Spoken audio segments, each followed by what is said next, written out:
안녕하세요. 건강플러스 정세윤입니다.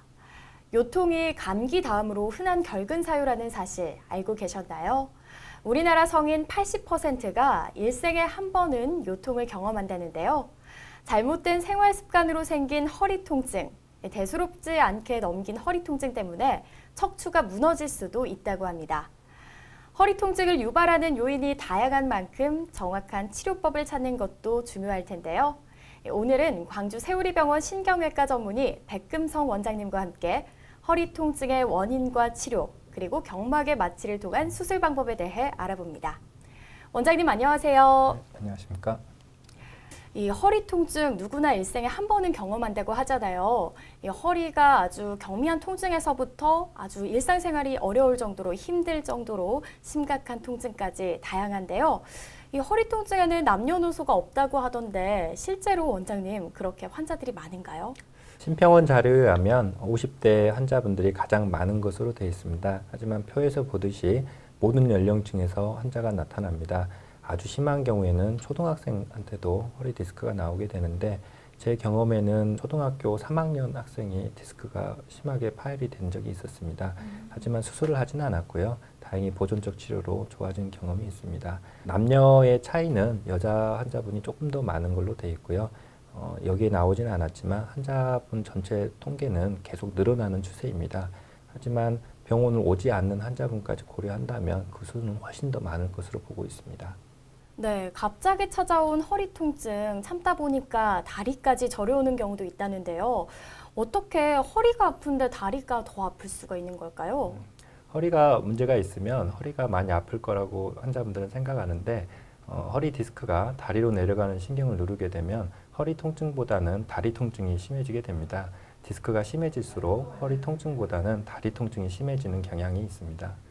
네, 심한 통증을 부르는 이 요인 중 하나가 노화, 즉 퇴행이라고 하던데요. 이 척추도 나이가 들면 좀 빠르게 노화가 진행되면서 허리 통증을 유발하게 되는 걸까요? 허리 통증의 원인은 굉장히 다양합니다. 하지만 대부분의 원인은 퇴행입니다. 말 그대로 나이 드는 과정인데 퇴행 자체가 꼭 병적인 것은 아닙니다. 우리 몸이 적응할 수 있는 속도로 퇴행이 진행하게 되면 대부분 증상을 유발하지 않지만 퇴행 속도가 빨라지면 허리 통증이 유발하게 됩니다. 네, 원장님 그러면 이런 발생 원인에 따라서 허리에도 나타나는 증상이 좀 다를까요? 발생 원인에 따라서 증상을 분류해 보면 디스크 초기에는 주로 허리 통증 위주로 나오게 됩니다. 하지만 디스크가 진행할수록 다리 통증이 심해지는 경향이 있습니다. 네, 그러면 원장님 저도 가끔 허리가 갑자기 아플 때가 있거든요. 이렇게 허리가 아팠을 때 바로 병원에 가봐야 될까요? 통증이 심하지 않으면 일단 쉬어보는 것이 좋겠습니다. 대부분의 허리 통증은 쉬는 것만으로도 많이 좋아집니다. 아니면 파스나 소염제 같은 거를 이용해 보는 것도 좋은 방법입니다.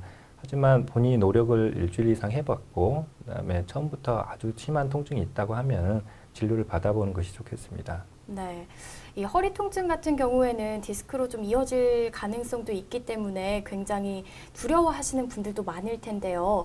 허리가 아팠을 때 바로 정밀 검사를 받아보는 게 좋을까요? 아니면 좀 치료를 받아보는 게 좋을까요? 정밀 검사는 의료진이 권유할 때 그때 보는 것이 좋겠습니다. 대부분의 허리 통증은 간단한 물리치료나 약물치료로도 좋아집니다. 하지만 통증이 모든 치료를 했는데도 지속된다든지 처음부터 통증이 아주 심한 경우에는 그때는 정밀 검사를 해보는 것이 좋겠습니다. 네, 저는 요통 중에서도 궁금한 내용이 바로 허리 디스크인데요. 이 만성 요통의 원인 중 하나가 바로 허리 디스크라고 하잖아요. 허리 디스크 어떤 질환일까요? 허리 디스크는 뼈와 뼈 사이에서 자동차 타이어처럼 충격 흡수를 해주는 물질이라고 생각해 볼 수 있습니다. 타이어가 오래되면 마모가 되듯이 디스크도 퇴행 과정을 거치게 되면 충격 흡수하는 기능이 떨어지면서 신경 쪽으로 나오게 되는데 이것을 디스크 탈출증, 추간판 탈출증이라고 하고 일반 사람들이 알고 있는 디스크라고 이름을 붙입니다. 네, 그러면 MRI 검사를 했는데 허리 디스크다라는 판정이 나왔으면 그러면 그때 바로 시술이나 수술이 좀 필요한 걸까요?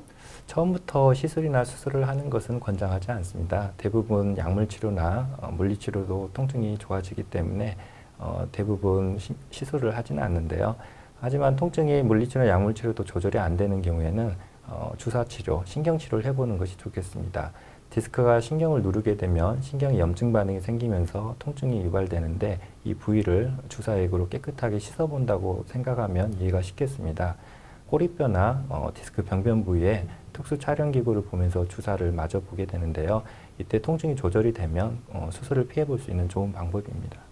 그러면 수술을 피하기 위해서 주사 치료를 하는 것도 한 방법이다라고 말씀해 주셨는데, 그러면 주사 치료는 우리가 궁금한 게 근본적인 치료가 될 수 있을지도 궁금하거든요. 주사를 맞는다고 해서 탈출된 디스크가 없어지거나 그런 건 아닙니다. 단 디스크 퇴행이 나이 드는 과정이라고 생각해 보면 주사 치료로 통증이 조절이 되고 우리 몸이 이거에 적응할 수 있는 시간만 주어진다면 일상생활은 가능하고 수술까지 안 가는 경우가 많습니다. 네, 그렇다면 디스크 수술 같은 경우에는 이 해야 된다, 안 해야 된다 굉장히 고민거리가 되는 부분이잖아요. 가능하면 수술을 좀 늦추는 것이 좋을지 아니면 빨리 해야지 좋을 건지 이 부분도 설명을 좀 부탁드리겠습니다. 어떤 환자분들은 허리 수술을 꼭 해야 된다고 하면 빨리 하는 게 낫지 않겠냐 이렇게 물어보는데요. 허리 수술은 언젠가 꼭 해야 되는 수술은 아닙니다. 마비 증상만 없고 본인이 통증을 견딜 수만 있으면 수술은 하지 않는 것이 맞습니다. 하지만 어떤 치료를 계속 하는데도 통증 조절이 되지 않고 일상생활이 되지 않으면 그때는 수술을 하는 것이 좋겠습니다. 네. 그러면 반면에 좀 응급 수술이 필요한 경우도 있을 것 같아요. 네, 어떤 경우에 필요할까요? 외상으로 급격히 마비 증상이 진행하는 경우에는 응급 수술이 꼭 필요합니다. 퇴행성 질환도 다리에 힘이 빠진다든지 치료를 했는데도 대소변 장애가 진행을 한다든지 하면은 가능한 조기에 수술하는 것이 좋습니다. 네, 그리고 오늘 저희가 알아볼 부분이 바로 경막외 마취를 통한 수술인데요. 이 수술은 어떤 수술인지도 좀 설명을 부탁드리겠습니다. 기존의 수술 방법이 완벽한 신경 감압이라는 장점이 있었습니다. 하지만 내시경 수술보다는 회복이 느리다는 약점이 있었습니다. 이 약점을 경막의 마취라는 방법으로 보완해서 하는 수술 방법입니다. 네, 그러면 이 경막 외에 마취를 하는 수술 방법이다라고 말씀해 주셨는데요. 그러면 그 부위가 어떤 부위인지도 궁금하거든요. 척추 신경에 직접 마취를 하는 것을 척추 마취, 즉 하반신 마취라고 알려져 있습니다. 하지만 이 신경막 바깥쪽에 마취를 하는 것을 경막의 마취라고 하는데 건반 때 하는 무통주사로도 많이 알려져 있습니다. 이 부위에 마취를 하게 되면 통증만 못 느끼고 다리 힘은 그대로 유지가 되기 때문에 수술 직후에도 바로 보행이 가능합니다. 무통주사라고 하시면 수술 중에 대화도 가능한 그런 주사로 알고 있는데요. 그렇다면 이 전신 마취가 아닌 것 같아요. 이 허리 수술 같은 큰 수술을 전신 마취가 아니라 부분 마취만 하고서도 치료가 가능한 걸까요? 만지는 느낌은 조금씩 있습니다. 하지만 수술을 하는 데는 큰 문제는 없고요. 수술 도중이라도 환자분이 불안해하거나 불편해하면 위내시경 할 때처럼 수면을 잠깐 유도해 줄 수도 있습니다. 네, 굳이 전신 마취를 하지 않고 부분 마취를 해서 수술을 진행하는 이유가 있는지도 궁금한데요. 우리가 수술을 하고 나면 좀 얼얼한 통증을 느낀다고 하는데 그런 통증이 바로 없어지는 건지도 궁금합니다. 경막의 마취 수술 방법은 환자분께 중간중간 환자 상태를 물어볼 필요가 없습니다. 병변을 다 보면서 하는 수술이기 때문에 전신 마취 때처럼 환자분과 대화 없이 수술이 진행이 가능합니다. 내시경 수술은 수술 도중에도 다리 통증을 느낄 수가 있고 탈출된 디스크가 제거돼야지만 다리 통증이 좋아지는 걸 느낄 수 있습니다. 하지만 경막의 마취 수술은 마취 순간부터 다리 통증을 못 느끼게 되고 수술 후에도 계속 이런 통증 없는 상태가 유지가 됩니다. 그러면 경막외 마취 수술과 다른 수술 방법에 좀 방법적인 차이가 있는 걸까요? 기존의 수술 방법과 큰 차이는 굉장히 좁은 시야에서 수술하기 때문에 숙련도가 꽤 요구되는 수술 방법입니다. 특수 기구를 사용해서 수술하기 때문에 상처가 작고 근육 손상이 적어서 바로 보행이 가능합니다. 네, 그렇다면 경막외 마취 허리 수술의 이 순서와 치료 과정이 좀 궁금합니다. 우선 환자분을 경막에 마취를 하려면 옆으로 누운 자세에서 허리에 바늘을 넣어서 경막에 마취를 시도합니다. 마취액을 주입하고 나서 20분 정도 환자분이 반듯하게 누워 있으면 이제 다리 통증이 사라지는 것을 느끼게 됩니다. 환자분과 깨어 있기 때문에 대화하면서 마취가 충분히 됐는지 확인을 하고요. 환자분이 다리 통증이 없다고 확인이 되면 환자분을 엎드린 자세로 만들게 됩니다. 그리고 환자분한테 숨 쉬는 거에 큰 문제가 없는지 체중 확인하고 상처 부위를 이제 소독을 하고 특수 견인기구를 삽입을 하게 됩니다. 이 견인기구를 삽입할 때는 환자분에게 통증이 혹시라도 있는지 물어보게 되고요. 대부분 마취가 잘 됐으면 특별한 통증이 없이 기구가 삽입되게 됩니다. 이 기구는 보통 16mm, 18mm를 사용하게 되는데 굉장히 작은 사이즈의 기구가 들어가게 되고요. 이 기구가 삽입이 되면 수술 시야가 확보가 되게 됩니다. 그때부터는 기존의 수술 방법과 똑같이 미세 현미경을 통해서 수술 부위를 확인하게 되고 파열된 디스크를 찾아서 그 부위만 제거하게 됩니다. 그리고 이 파열된 부분은 레이저라든지 특수기구를 통해서 더 이상 벌어지지 않게끔 어느 정도 처리를 해주게 되면 수술은 마무리가 됩니다. 그리고 봉합 과정에서도 기존의 수술보다는 훨씬 더 세밀하게 지혈을 할 수가 있기 때문에 봉합 과정이 그렇게 길지 않고 전체 수술 시간은 40분에서 50분 정도 평균 소요가 됩니다. 하지만 이거는 개인차가 있기 때문에 평균 1시간 전후라고 생각하면 될 것 같습니다. 네, 그러면 경막의 마취 수술과 전신 마취 수술의 마취 방법에도 좀 차이가 있을까요? 전신 마취 수술은 기관 삽관이라는 것을 해야 됩니다. 마취 가스가 폐로 전달이 돼야 되기 때문에 기관 삽관을 하다가 치아가 손상되는 가능성이 한 번씩 있습니다. 그리고 삽관을 빼게 되면은 수술 후에도 호흡 관리가 필요하게 되는데 경막의 마취 수술은 이 과정이 없습니다. 그래서 회복실에서 숨을 잘 쉬는가 볼 필요는 없습니다. 그리고 전신 마취 수술을 하게 되면 대부분 소변줄을 삽입하게 됩니다. 특히나 이제 남성분들은 전립선이 있는 경우가 많아서 소변줄을 며칠 있다 제거를 해야 되는데 소변줄을 제거를 못해서 고생하는 경우가 있습니다. 하지만 경막의 마취 수술은 소변줄 자체를 하지 않기 때문에 이런 문제점도 없다고 할 수 있습니다. 가장 큰 차이인 수술 직후에 바로 걸어 다닐 수 있냐가 관건인데 전신 마취 수술은 근육의 한제를 쓰기 때문에 다리 힘이 약해질 수 있어서 바로 보행하는 것은 조금 위험할 수도 있습니다. 하지만 경막의 마취 수술은 다리 근력 상태가 수술 전과 큰 변화가 없기 때문에 바로 보행도 가능합니다. 그리고 수술 후 우리가 회복실에 가서 보호자분들이 막 울면서 이렇게 간병도 많이 하지 않습니까? 하지만 전신 마취 수술은 그 전처럼 의식이나 호흡이 회복될 때까지 회복실에서 어느 정도 관리를 해야 되지만 경막의 마취 수술은 수술방에서 나와서 회복실 거치지 않고 바로 병동으로 갈 수가 있습니다. 그리고 병실에서 관리도 제가 드라마에서 보듯이 전신 마취 수술을 하게 되면 계속 흔들어서 깨우고 잠자면 안 된다고 이렇게 하지만 경막의 마취 수술은 의식 자체가 명료하기 때문에 잠을 깨운다거나 그럴 필요가 전혀 없습니다. 네, 그렇다면 연령이나 성별에 따라서 좀 적합한 수술 방법도 차이가 있을까요? 성별에 따라서는 큰 차이는 없는 것 같습니다. 하지만 연령이 중요한데 간혹 이제 80세 이상의 환자분들이 전신 마취를 하기가 굉장히 부담스러운 경우가 있습니다. 이런 경우에 경막의 마취 수술 방법을 통하면 나이가 많으신 환자분들도 전신 마취 수술 없이 이 허리 디스크 수술을 마무리할 수 있게 됩니다. 그렇다면 우리가 일상생활을 바로 했을 때 어떤 점을 좀 주의해야 될까요? 걷는 것은 바로 가능합니다. 하지만 한 달 동안은 보행할 때 허리 보조기를 착용해 주시는 게 좋습니다. 그리고 이 기간 동안에는 가능한 앉는 자세보다는 서 있거나 누워 있는 것이 좋습니다. 허리 압력이 높아지게 되면 파열된 부위로 디스크가 다시 재발할 가능성이 있기 때문에 가능하면 서 있거나 누워 있는 것이 좋겠습니다. 네, 너무 무리하지 말고 좀 안정을 취해야 된다라는 말씀이신 것 맞습니다. 같아요. 그렇다면 부분 마취로 하는 수술 같은 경우에는 내시경 수술도 잘 알려져 있잖아요. 경막의 마취를 통한 수술하고 다른 점은 무엇일까요? 내시경 수술과 경막의 마취 수술 둘 다 전신 마취를 하지 않고 가능합니다. 바로 두 수술 모두 보행이 가능한데 가장 큰 차이는 내시경 수술은 시야 확보를 위해서 내시경을 이용하고요. 경막의 마취 수술은 현미경이라고 하는 기존의 똑같은 수술 기구를 사용합니다. 하지만 내시경 수술은 협착증이 아주 심하거나 파열된 디스크가 위아래로 많이 이동해 버린 경우에는 수술을 못하는 경우가 있습니다. 하지만 경막의 마취 수술 방법은 거의 모든 병변이 다 수술이 가능합니다. 네, 그러면 오늘 이 프로그램을 시청하시는 많은 분들이 굉장히 궁금해하실 부분일 것 같아요. 모든 디스크 환자가 경막의 마취를 통한 수술이 가능한 건지도 궁금합니다.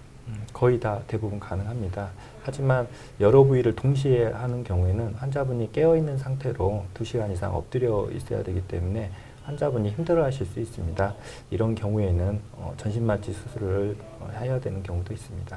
경막의 마취를 통한 수술의 경우에는 부분 마취를 한다는 점이 우리 고주파 디스크 감압증이나 꼬리뼈 레이저 내시경 시술과 좀 비슷한 것 같거든요. 어떤 차이가 있을까요? 전신 마취를 하지 않는다는 공통점이 있지만 하나는 시술이고 하나는 수술입니다.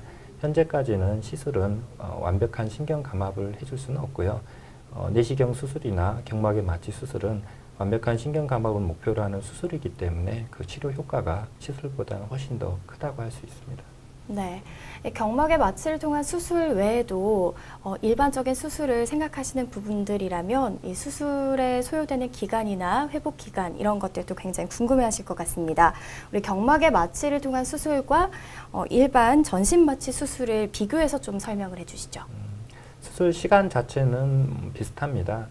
경막의 마취 수술은 전신 마취를 하지 않기 때문에 회복실에 있는 시간도 굉장히 짧고 바로 보행이 가능한 이유가 상처가 작고 근육 손상이 적습니다. 그래서 바로 걸어 다닐 수가 있고 퇴원도 그래서 전신 마취했던 기존의 수술보다는 훨씬 더 빨리 할 수 있습니다. 네, 그런데요, 부분 마취를 통해서 디스크를 치료하는 경우에 절개를 해서 치료하는 것보다 좀 수술 시야가 좁기 때문에 다 치료가 되는지, 디스크가 다 수술로 인해서 없어질 수 있는지 이 부분을 궁금해하시는 분들도 많을 것 같은데요. 어떤가요?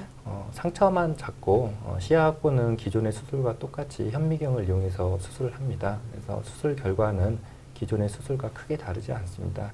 다만 굉장히 좁은 부분에서 수술을 해야 되기 때문에 집도에 상당한 숙련도가 요구가 됩니다. 자, 우리가 허리 디스크 수술을 한 분들 같은 경우에는요, 다 일상생활이 가능해지면 다시 무거운 것도 들고 또 무리해서 생활하는 경우가 있기 때문에 다시 허리가 나빠지는 분들도 계시거든요.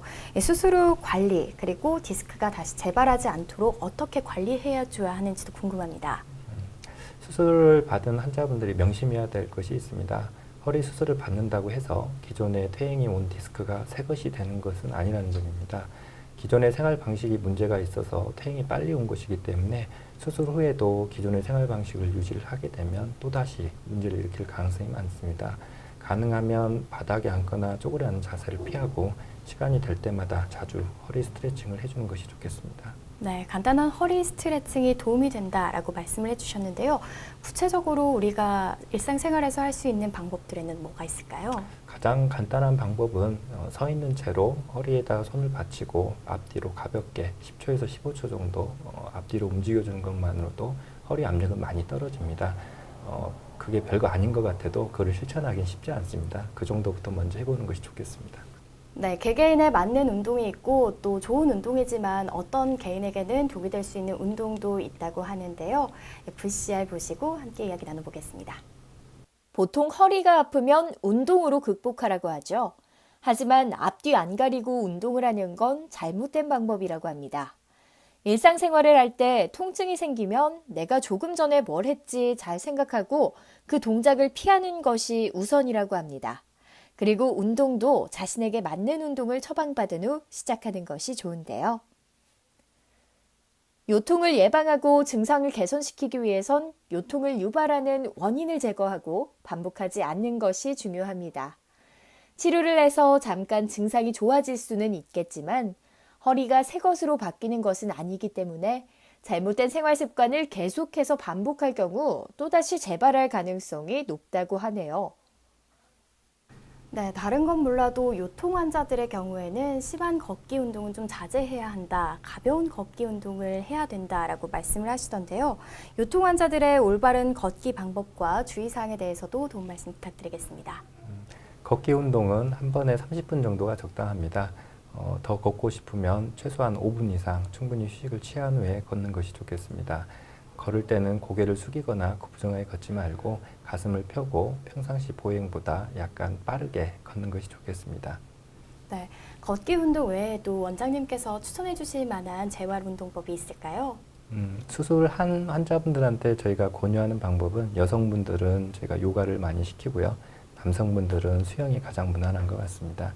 그렇지만 본인이 준비가 되지 않은 상태에서 반사적으로 하는 운동, 특히 구기 종목들, 그리고 최근에 많이 하는 골프 운동은 허리 디스크 환자분에게는 좋지는 않습니다. 네, 아무래도 무리가 갈 수 있는 운동은 좀 자제를 하시는 게 좋겠다 이런 말씀이신 것 같습니다. 자, 그리고 다른 건 몰라도 좀 술, 담배와 허리는 관련이 없다라고 말씀을 하시면서 이 음주나 흡연에 대해서 굉장히 관대하신 남성분들도 많은데요. 실제로 허리 통증과 음주와 흡연 이 관계가 좀 상관이 없는 건지도 궁금합니다. 환자분들이 허리가 아프니까 그 통증을 잊기 위해서 약보다는 술과 담배에 의존하는 환자분들이 분명히 있습니다. 하지만 술, 담배는 허리 근육 회복에 전혀 도움이 되지 않습니다. 약에 대한 부정적 인식을 갖지 마시고 적절한 약물 치료를 병행하는 것이 허리 통증 관리에 중요하다고 할 수 있습니다. 네, 오히려 통증을 잊게 해준다라는 말은 근거 없는 속설이다라는 네, 말씀이시겠네요. 그렇다면 우리가 좀 허리 재활 운동에 있어서 뭐 몸에 좋은 음식이라든지 아니면 관련된 그런 음식들이 좀 있을까요? 첫 번째는 체중이 많이 나가는 것은 허리에 좋지 않습니다. 그래서 탄수화물 섭취를 줄이고 단백질 섭취를 늘리면 근육의 발달에 조금 더 도움이 되겠습니다.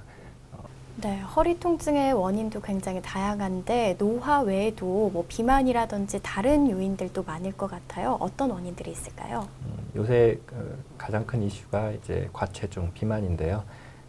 간단한 원리로 설명을 해보면 차에다가 짐을 많이 싣고 다니면 자동차 타이어가 빨리 마모가 옵니다. 마찬가지 원리로 본인한테 맞는 적정 체중보다 훨씬 더 체중이 많이 나가게 되면 충격흡수라는 디스크에도 무리가 오게 되고 여러 관절에 동시에 무리가 오게 됩니다. 체중을 본인의 적정하게 유지를 하는 것만으로도 허리 통증을 훨씬 더 감소하게 됩니다. 끝으로 원장님 당부 말씀 한 말씀 부탁드리겠습니다. 허리 수술을 하고 싶은 환자분은 없습니다. 다만 허리 수술을 받아야 되는 환자가 허리 수술에 대한 두려움 때문에 병을 키우는 안타까운 상황은 없어야겠습니다. 최근에는 의료기술들이 발달해서 기존의 수술 방법보다 훨씬 회복도 빠르고 안전한 수술 방법들이 많이 있으니까 전문의와 상의해서 본인한테 가장 맞는 치료 방법을 선택을 해보는 것이 좋겠습니다.